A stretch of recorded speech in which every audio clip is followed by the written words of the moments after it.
اگر خدا نہ خواستہ Pakistan Tehreek Insaf international court of justice میں جائے گی تو اقوام متحدہ کی طرف سے جاری کیے گئے یہ تمام بیانات جو ہیں وہ ان کے پریئر کو، ان کی کسی بھی ایسی پلی کو وہ تائید کریں گے، وہ سپورٹ کریں گے، اور خدا نہ خواستہ پاکستان کے خلاف کسی قسم کی رائے اگر کسی بین الاقوامی فورم سے آتی ہے تو وہ پاکستان کے لیے کوئی اچھی خبر نہیں ہوگی۔ اور جتنی بھی ہم سفارتی کامیابیوں کے دعوے کر رہے ہیں وہ تمام سفارتی کامیابیاں ہماری جو ہیں وہ ضائع ہو جائیں گی، اور پاکستان کی حکومت کو جو وضاحت اپنی عوام کو وہ نہیں دے رہے وہ عالمی سطح پر وہ وضاحتیں دینی پڑیں گی، چاہے وہ اقوام متحدہ ہے یا دوسرے فورم سے۔ تو میرا خیال ہے یہ بڑی ہی خطرناک بات ہے۔ پاکستان کی حکومت کو ان بیانات کو بڑی سنجیدگی سے لینا چاہیے، بلکہ اقوام متحدہ سے زیادہ پاکستان کی حکومت کو اپنے منتخب نمائندے جو اپوزیشن کے ہیں ان کو سنجیدگی سے لینا چاہیے۔ مگر غیر سنجیدگی کی صورتحال یہ ہے کہ نہ تو قومی اسمبلی میں لیڈر آف اپوزیشن تقرر کیا گیا ہے، نہ سینٹ میں لیڈر آف اپوزیشن تقرر کیا گیا ہے، اور شاید یہی وجہ ہے کہ اب یہ معاملہ پاکستان تحریک انصاف کی طرف سے بھی اشارے دیے جا رہے ہیں کہ میں پچھلے دنوں پڑھ رہا تھا ایک بیان کہ شاید وہ انٹرنیشنل کورٹ آف جسٹس میں بھی جا سکتے ہیں۔ تو اس کی وجہ کیا ہوگی؟ جو بھی ہوگی یہ بڑی ہی پاکستان کے یہ بیان تو پی ٹی آئی کی جانب سے دیے جا رہے ہیں بطور تھریٹ کے طور پر، لیکن میرے خیال میں باقاعدہ طور پر پارٹی کی جانب سے ایسا کوئی اعلان نہیں آیا۔ انڈیویجول حیثیت میں اس قسم کے بیانات آتے ہیں کیونکہ پی ٹی آئی کی جو جماعت ہے یا ان کی جو لیڈرشپ ہے یا ان کے جو وکلاء ہیں ان کو یہ بھی مسئلہ رہتا ہے کہ ہماری کوئی سٹیٹمنٹ اٹھائی جاتی ہے اور اس کے بعد ہمیں غدار ڈکلیئر کرنے کی کوشش کی جاتی ہے، تو اس لیے وہ پھر اوائڈ کرتے ہیں ایسی سچویشن کہ جس کی طرف وہ جائیں۔ لیکن حکومت پاکستان اس قسم کی رپورٹس کو بالکل نظر انداز کر رہی ہے۔ کوئی وزیر، کوئی مشیر ان پر جو ہے وہ کوئی بات کرتے آپ کو نظر نہیں آئے گا کہ پاکستان کے جو سابق وزیر اعظم ہیں ان کی جو اہلیہ ہیں وہ اڈیالہ جیل میں قید ہیں، اور ان کی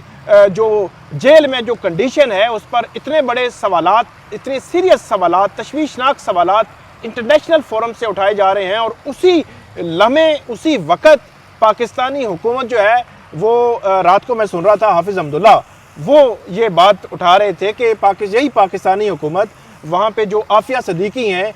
جو امریکہ میں جیل میں قید ہیں ان کی وہاں پہ جیل میں جو کنڈیشن ہے ان کے ساتھ ملاقاتیں ہیں، اس کے حوالے سے ان کی فیملی بھی گائے بگائے سوالات اٹھاتی رہی ہے، بلکہ ان سے ملاقات کرانے کے لیے یہاں پاکستانی گورنمنٹ نے فیسیلیٹیٹ کرایا، اور اس فیسیلیٹیشن میں انہوں نے یہ لکھا کہ فیملی کا یہ رائٹ ہے کہ وہ ملاقات کرے۔ ہم کوئی کمپیریزن نہیں کر رہے عافیہ صدیقی کیس یا عمران خان کے کیس کا، لیکن کہ قیدی کے رائٹس کے حوالے سے اگر آپ انٹرنیشنلی اپنے کسی قیدی کے ساتھ اس کی فیملی کی ملاقات میں پوری فیسیلیٹیٹ کروا رہے ہیں اور اس میں کہہ رہے ہیں کہ رائٹس ہیں، تو یہاں پہ بھی قیدیوں کے رائٹس ہیں، اور انٹرنیشنل فورم سے یہ آواز آ رہی ہے لیکن حکومت اگنور کر رہی ہے۔ ثاقب، پاکستان کی حکومت کا ماضی میں بھی اقوام متحدہ یا عالمی عدالت انصاف کے ساتھ اس حوالے سے تجربہ کچھ اچھا نہیں رہا۔ کلبھوشن جادیو جو کہ بھارت کے نیوی کے ایک افسر تھے اور بھارت کے لیے جاسوسی کر رہے تھے، پاکستان میں دہشت گردی کرتے ہوئے، منصوبہ سازی کرتے ہوئے پکڑے گئے تھے، ان کو بھی فوجی عدالت میں ٹرائل چلایا گیا، ان کو سزائے موت دی گئی، ابھی تک اس پہ عمل تو نہیں ہوا، مگر ان کو بھی اہل خانہ سے ملنے کے لیے اور اپنی مرضی کا وکیل کرنے کے لیے بھارت کی حکومت انٹرنیشنل کورٹ آف جسٹس میں گئی تھی، اور آپ کو یاد ہوگا ایک طویل دلائل کے بعد، سوات کے بعد انٹرنیشنل کورٹ آف جسٹس نے یہ قرار دیا تھا کہ پاکستان جو ہے یہ وکیل کو اور اس جاسوس کے اہل خانہ کو رسائی نہ دے کے عالمی جو ایکارڈ ہے اور جو جنیوا ایکارڈ ہے، جو بین الاقوامی جو سفارتکاری کے جو اصول ہیں ان کی خلاف ورزی کر رہا ہے، جس کے بعد پاکستان نے نہ صرف یہ کہ کلبھوشن جادیو کے اہل خانہ کی ملاقات کروائی تھی، بلکہ پاکستان نے اپنے قانون میں ترمیم کرتے ہوئے ان کو اپیل کا حق بھی دیا تھا۔ اپیل کا حق بھی دیا گیا۔ دیکھیں یہ معاملات بجائے اس کے کہ ہمیں عالمی عدالت انصاف کی طرف سے ڈنڈا آئے اور ہم اس ڈنڈے کو دیکھ کر اپنی قانون سازیاں بھی کریں اور ملاقاتیں بھی کروائیں، ہمارے اپنے بھی تو کچھ اصول ہونے چاہیے، ہمیں سب کچھ پہلے سے کر لینا چاہیے ورنہ بعد میں تو پھر بڑی بےزتی اور عظیمت کی بات ہے کہ کسی باہر کے لوگوں کے کہنے پہ ہم سب کچھ کرنے کو تیار ہو جاتے ہیں. سب کچھ کرنے کو تیار ہو جاتے ہیں. ایون یہاں پہ جو وزراء ہیں وہ دھڑلے سے کہتے ہیں کہ اگلے سوا مہینہ 1.5 مہینہ ہم ملاقات بھی نہیں کرنے دیں گے. 8 فروری تک ہم ملاقات جو ہے وہ نہیں کرنے دیں گے. اس طرح کی سٹیٹمنٹس دی جاتی ہیں. پھر ایون جو اپیلیں فائل ہونی ہیں ان پر وکالت ناموں پر دستخط نہیں کرنے دیے جا رہے. منگل کے دن ملاقات طے ہے, ملاقات نہیں کرنے دی جا رہی. اسلام آباد ہائی کورٹ کے فیصلے ہیں ان کو بلڈوز کیا جا رہا ہے. تو اس سچویشن میں حکومت کو یہ سوچنا چاہیے کہ ایک تو جہاں پہ آپ جو ہے وہ جو ایک لاز ہیں یا رائٹس ہیں جو ان کو وائلیٹ کر رہے ہیں, دوسرے نمبر پر جو ہماری عدالتوں کے فیصلے ہیں ان کی سر عام بے توقیری ہو رہی ہے. اور یہی پھر ہماری عدالتوں میں بھی یہ بات ہوتی ہے اور عدالتوں سے باہر یہی حکومت بھی بات کرتی ہے کہ ہماری عدالتیں 130 نمبر پر کیوں ہیں. اگر آپ ان کا یہ حشر کریں گے, یہ حال کریں گے, ان کی کوئی وقت نہیں ہے, کوئی جو ہے وہ کوئی پیمانہ نہیں ہے ان کے لیے کہ وہ جو کام کر رہی ہیں, جو آرڈر دے رہی ہیں, ان کی کوئی حیثیت نہیں ہے, تو پھر یہی جو ہے وہ ہوگا, یہی آؤٹ کم جو ہے وہ ہوگا, یہی نمبر جو ہے وہ آپ کو اس کے جو الاٹ کیا جائے گا. 129 سے 130 کا نمبر جو ہے وہ ہمیں مل رہا ہے. تو بہرحال یہ صورتحال ہے. اسی سے ہی جڑا ہوا معاملہ ہے دوسرا. آج بیرسٹر علی ظفر جو ہے انہوں نے کہا ہے کہ ہم نے 2.5-3 گھنٹے جو ہمارے سینیٹرز تھے پی ٹی آئی کے, انہوں نے میٹنگ کی ہے اور اس میٹنگ میں ہم نے یہ طے کیا ہوا ہے کہ سینیٹرز کی جانب سے وہ درخواست گزار ہوں گے. ان کی جانب سے ایک پٹیشن اسلام آباد ہائی کورٹ میں اور ایک درخواست جو ہے وہ سپریم کورٹ میں دائر کی جائے گی. میرا خیال یہ ہے کہ سپریم کورٹ کی بجائے وہ ہو سکتا ہے آئینی عدالت میں دائر ان کو کرنی پڑے گی, جہاں تک مجھے لگتا ہے. تو اس پہ کیونکہ اس سے قبل عمران خان صاحب کی طرف سے, وزیر اعلیٰ کی طرف سے آتی رہیں درخواستیں, ان پر تو عمل نہیں ہوا. تو یہ پارلیمنٹیرینز, وہ پارلیمنٹ جو ہے وہ کہا جاتا ہے کہ پارلیمان ہے اور سپریم ہے, اور اس کے حوالے سے تو پارلیمنٹیرینز جو ہیں, کیا یہ اگر درخواست گزار بن کر اسلام آباد ہائی کورٹ کے سامنے جسٹس سرفراز جوگر صاحب کے سامنے جائیں گے, تو آپ کو لگتا ہے کہ جسٹس قاضی فائز عیسیٰ کی کورٹ ہو, جسٹس امین الدین خان کی ہو یا جسٹس سرفراز جوگر کی, وہ ان کو کوئی اس حوالے سے ریلیف دے سکتے ہیں یا دیں گے؟ دیکھیں جی, یہ تو نون لیگ اور پیپل پارٹی کی پارلیمنٹ ہے. یہ انہوں نے ذاتی جہاگیر بنائی ہوئی ہے. سینٹ جو ہے انہوں نے گڑی خدا بخش بنایا ہوا ہے. قومی اسمبلی کو جاتی عمرہ بنا ہوا ہے. ایاز صادق قومی اسمبلی کے اسپیکر ہیں نون لیگ کے. سینٹ یوسف رضا گیلانی صاحب بیٹھے ہیں. اوقات اس پارلیمنٹ کی یہ ہیں کہ پارلیمنٹیرین بجائے اس کے کہ ایک استحقاق, تحریک استحقاق پیش کریں سینٹ میں اور یہ طلب کریں وفاقی وزیر داخلہ کو,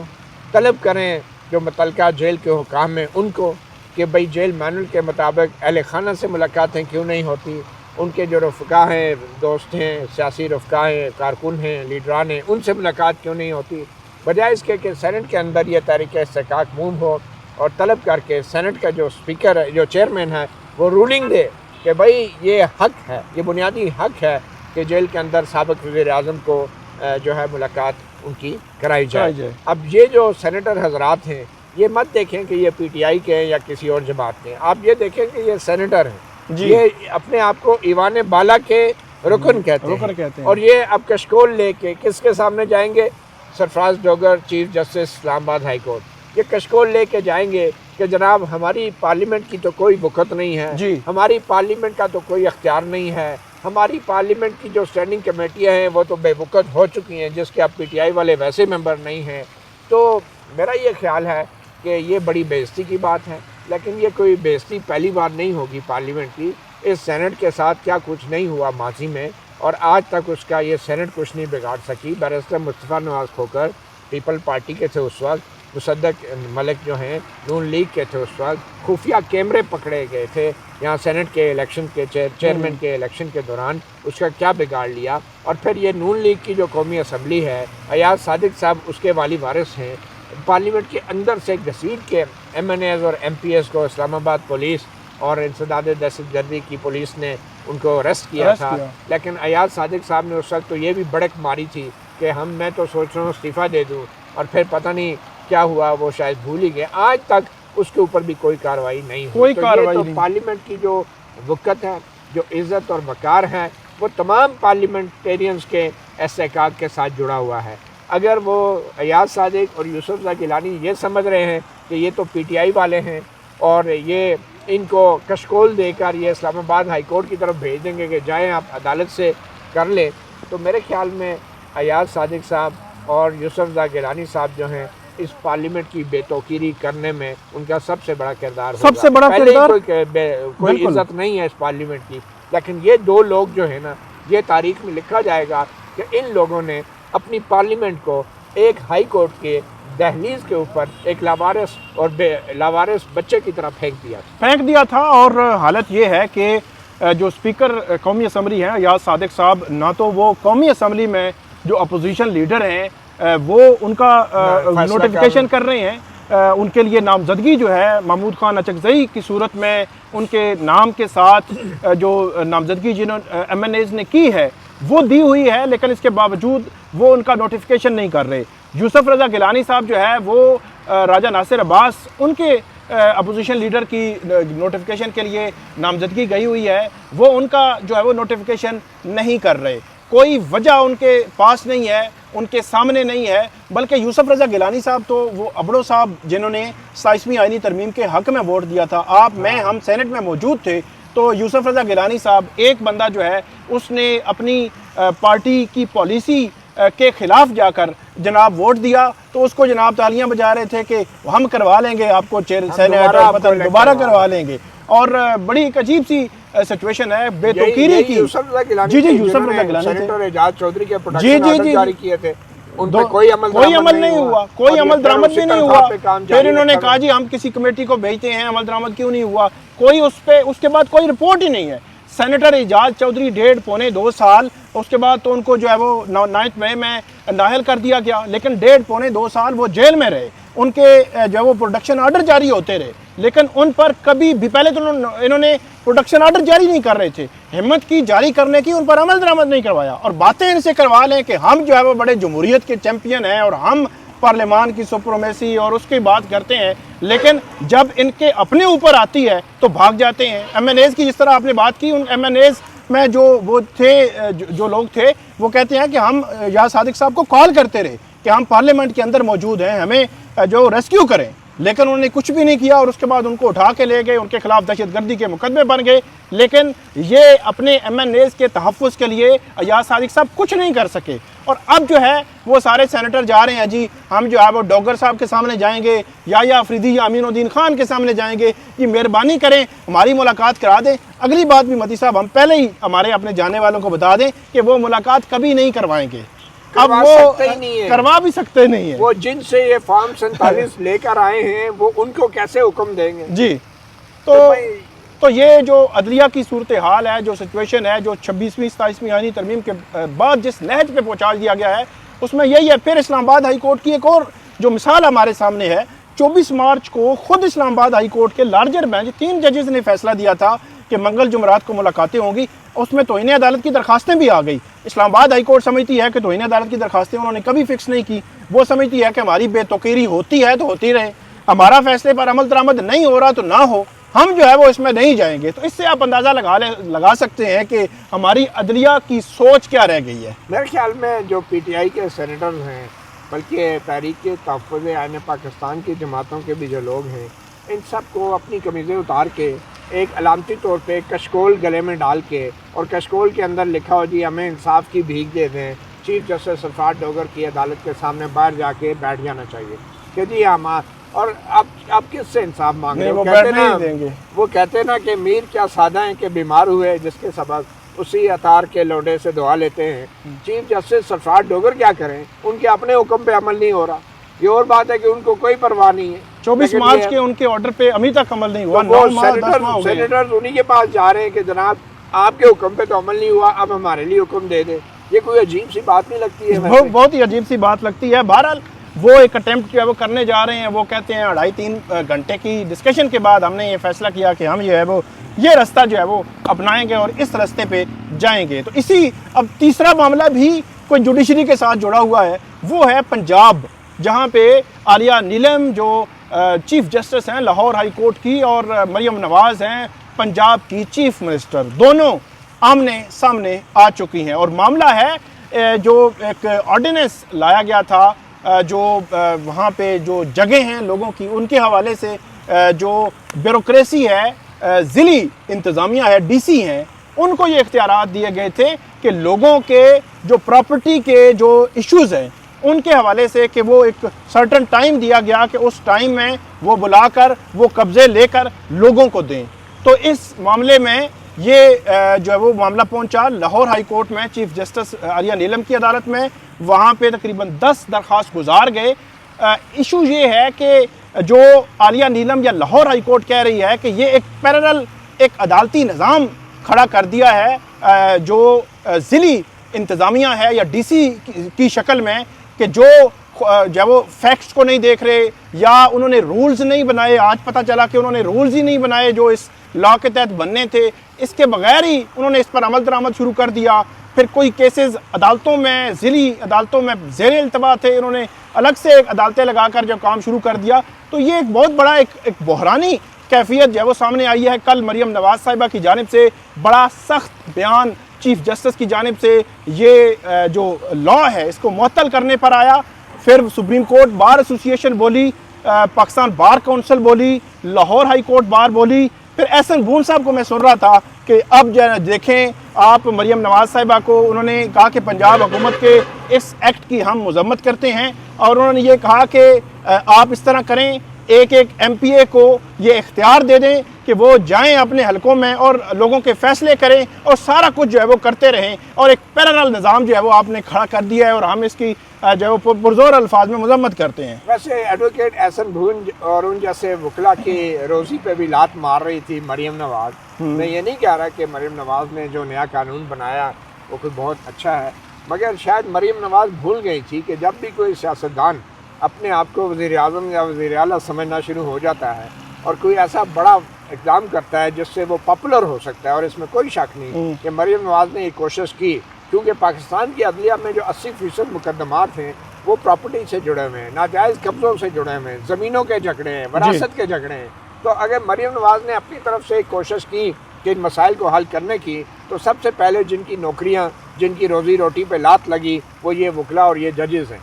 ٹھیک ہے نا. اور شاید یہی وجہ ہے. اب میں یہ سمجھتا ہوں کہ کوشش اچھی تھی, شاید نیت اچھی تھی مریم نواز کی, لیکن اس کے کرنے کا طریقہ بڑا غلط ہو گیا. طریقہ انہوں نے یہ کیا کہ وفاق کے اندر تو 26ویں 27ویں ترمیم لا کے انہوں نے ایک آئینی عدالت بنا دی اور بہت سارے مقدمات اپنی پسند کے ججوں کے سامنے لگا دیے. تو مریم نواز سے یہ غلطی ہوئی کہ کوئی صوبے کے اندر کوئی الگ سے ٹرائبونل یا عدالتی فورم بنانے کے بغیر ہی ڈپٹی کمشنر اور اسسٹنٹ کمشنر اور پولیس والوں کو اختیار دے دیے کہ بھئی آپ جائیں, جس کی شکایت پہلے آ جائے آپ اس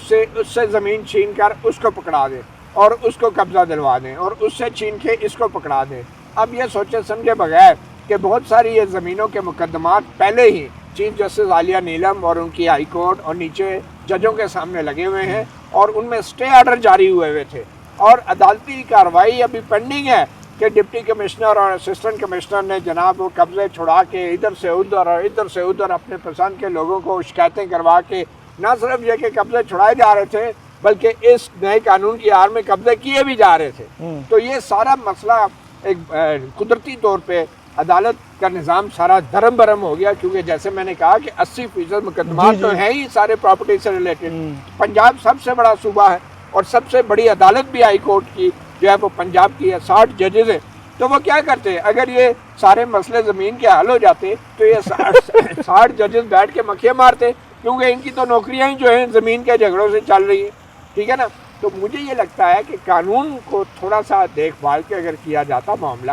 تو شاید مریم نواز اس میں کامیاب ہو جاتی. ہوا یہ کہ انہوں نے انتظامی افسران کو قبضے چھڑوانے اور قبضے کروانے کے اختیار دے دیے, اور یہ سوچے سمجھے بغیر کہ بہت ساری زمینوں کے جھگڑے عدالتوں میں پینڈنگ ہیں. اگر تھوڑا سا سوچتی مریم نواز تو قانون یہ بناتی, عدالتوں کو باؤنڈ کرتی کہ ان مقدمات کا فیصلہ جلدی کریں, ان مقدمات کا کوئی ٹائم فریم بنایا جائے, یا چیف جسٹس جو ہے ان کو ریکویسٹ کرتی ہیں جو بھی الگ سے بینچ بنا دیتی, بینچز بنا دیتے, اور نیچے ججوں کو بھی وہ نئی قانون بنا کے مجبور کرتے کہ ان جائیدادوں کا فیصلے جلدی کریں. اور اس کے بعد آپ اپنا ڈیٹا تو کمپیوٹرائز کریں نا. آپ کا ڈیٹا جو ہے وہ ریلائبل نہیں ہے, آپ کے پٹوار خانے اگر ریلائبل نہیں ہیں تو مقدمات تو اسی وجہ سے بنتے ہیں کہ آپ کے پٹوار خانے اور آپ کے جو پٹواری ہیں سارے, ان سے آپ بھتے بھی جو ہے کرواتے ہیں مبینہ طور پہ, جلسے جلوس بھی کرواتے ہیں, اخراجات بھی کرواتے ہیں, پھر آپ انہیں کہتے ہیں کہ وہ ایماندار بھی رہیں اور ریکارڈ کے اندر کوئی گڑبڑ نہ کریں. یہ تو ممکن نہیں ہو سکتا. تو میرے خیال میں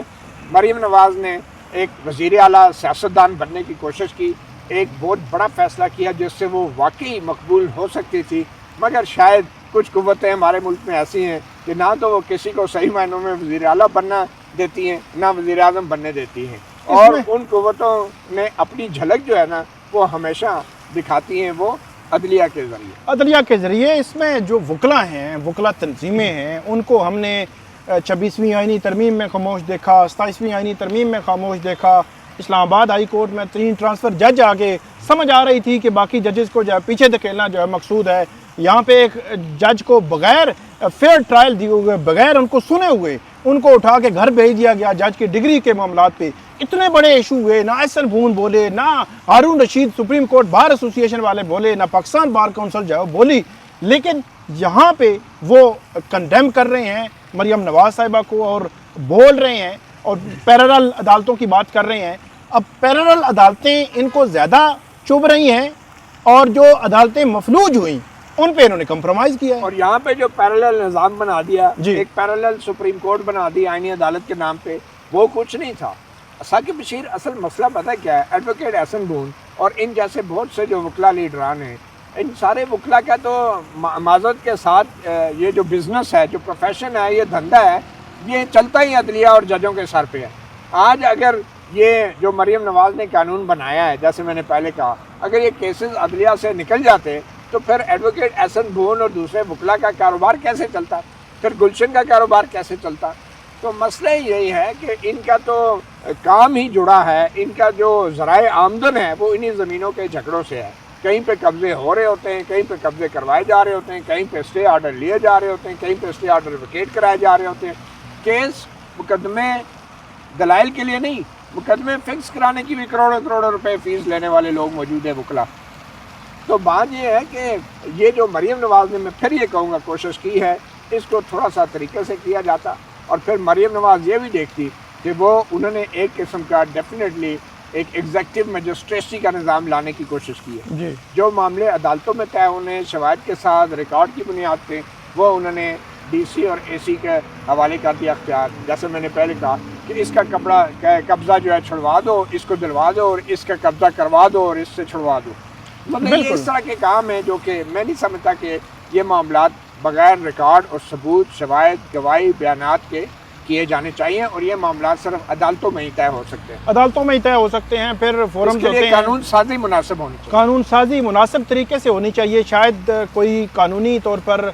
جو ان کو مشاورت بھی یا ان کو جو تجویز بھی کوئی ٹھیک طریقے سے نہیں دی گئی، کیونکہ یہ معاملہ ایسا نہیں ہے کہ آپ ایک محلے کے بڑے ہیں اور بارہ آپ نے معاملہ کر دیا اور جیسا تیسا ہی کر دیا۔ یہاں پہ فورمز اس لیے رکھے ہوئے ہیں کہ ایک عدالت اگر فیصلہ کر بھی دیتی ہے کسی فریق کے حق میں، اس کے پاس نیکسٹ فورم ہے، اس کے بعد نیکسٹ فورم ہے، اور اس میں شفافیت کے لیے یہ فورمز رکھے گئے ہوتے ہیں۔ ایسا بالکل بھی نہیں ہے کہ آپ ڈنڈے کے زور پہ سارا کچھ کو جو ہے کرنا شروع کر دیں۔ یہ دیکھیں نا کہ چیف جسٹس عالیہ نیلم نے یہاں تک کہہ دیا کہ اگر اس قانون پہ عمل اس طرح ہوتا رہا تو پھر جاتی عمرہ بھی ہاتھ سے نکل جائے گا۔ کل کوئی اور حکومت آئے گی، وہ ڈی سی کو کہے گی یہ جاتی عمرہ خالی کرا دو، جاتی عمرہ کسی اور نے دلوا دو، کسی اور کو دلوا دو۔ یہ بات تو صحیح ہے، لیکن میرا یہ خیال ہے کہ چیف جسٹس عالیہ نیلم کو کچھ دوسرے معاملات میں بھی سٹینڈ لینا چاہیے۔ بہت سارے معاملات ہیں جن کو ان کو سٹینڈ لینا چاہیے۔ پچھلے 2-3 سال میں ان کی جب سے وہ چیف جسٹس بنی ہیں، پنجاب میں بہت کچھ ہوا، لیکن انہوں نے بالکل خاموشی اختیار کیے رکھی ہے۔ بلکہ 8 فروری الیکشنز بھی ان کے زمانے میں یہی ہوئے، میرا خیال ہے ایگزیکٹلی، ان کے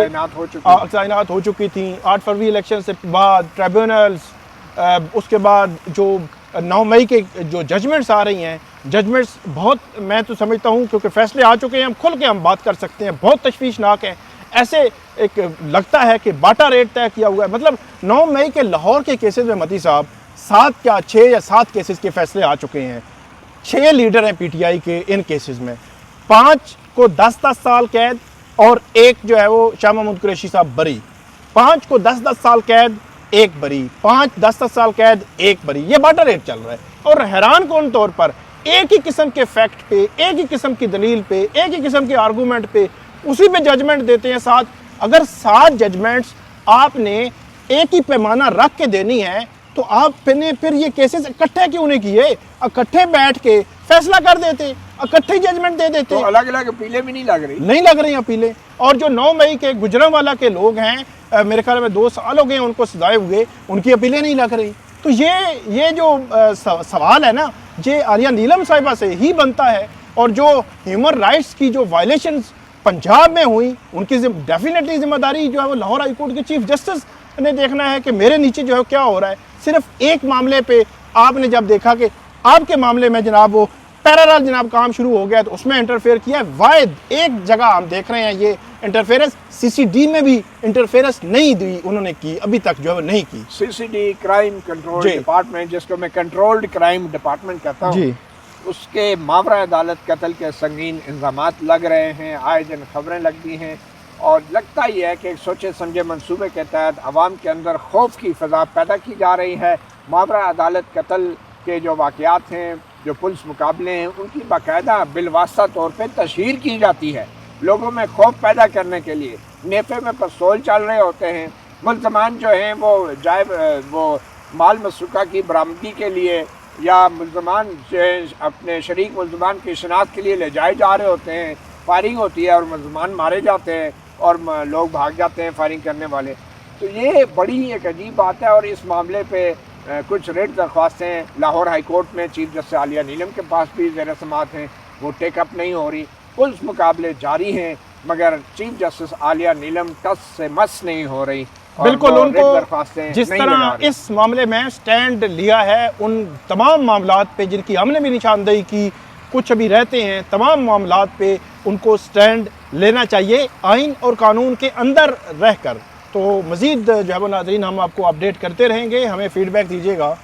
اللہ حافظ. اللہ حافظ.